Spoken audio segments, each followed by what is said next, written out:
Hello, welcome to 5 by 5. I've been promising you for quite a while that we were going to talk about postpartum psychosis, but since my wife was mainly the one who experienced it and it was all on her, I'm going to let her do it. So, bye. Hi, I'm guest starring in my husband's 5x5 this week because of the rather depressing fact that I suffered a postpartum psychosis with our first child. You're not very likely to get one. About 1 in 1,000 women, at least in the UK, get a postpartum psychosis when they have a child, which is why we'd never heard of it before and we didn't know what to look out for. So I had several of the symptoms like being quite hyperactive and manic, speaking very quickly. My inhibitions were lowered quite greatly, so I did a lot of expensive shopping that we couldn't afford. There's often an increased interest in sex and an increased sex drive, and I would talk to strangers about anything and everything. I thought I was quite normal. I realized something was a bit off, but I think I put it down to sleep deprivation, which is a symptom, actually. Insomnia is a symptom, very difficult to spot when you have a newborn child. So I slept about an hour and a half in a 24-hour period, and that was not because of the baby, it's because I just couldn't get myself to sleep and turn my brain off.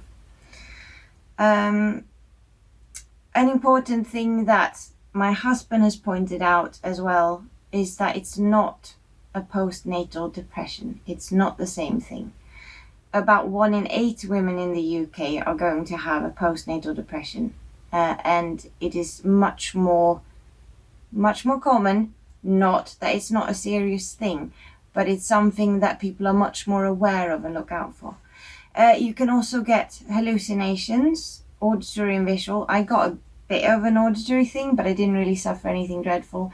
And you can get delusional, so you can think that you have won the lottery, is one of the examples. In my case, I got it into my head that my husband had a brain tumor. And I dragged out half of what we had in the house onto the kitchen floor, packing, getting us ready to go to the hospital for his sake. So I sort of projected and made the people around me the ones with the problem. Something else that happened is there seemed to be a disconnect between my facial expressions and my emotions. So I could feel quite happy or relaxed, but my husband would say I would look sort of angry and hostile and upset. So it was very scary in hindsight, because when it was happening, we didn't know it was happening. We thought, new baby, sleep deprivation. Another sleep symptom that happened to me, I don't think it happens to all women, but I started sleepwalking and sleep talking, something I'd never done before, even as a child. So that was a pretty big red flag. It was a scary situation, and I wish we had known about it beforehand, because we would have spotted the symptoms and we would have gotten help when we needed the help. Now it took us 3 weeks with this to go and get professional help, at which point the worst part was over. There is medication for it, but it's prescription only, obviously, because it's an antipsychotic. I'm actually still on that right now, a low doses, because when you have a second child, you have a 50% chance of getting this again. So if you think you may have had a postpartum psychosis in the past, tell your midwives about it, talk to your GP about it, and get support, because you're very likely to get it again. Now, I don't really know what else to say on this topic.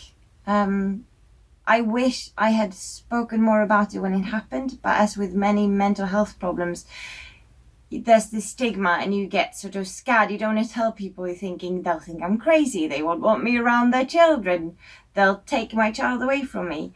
And so sadly, it's one of those things that people remain quiet about.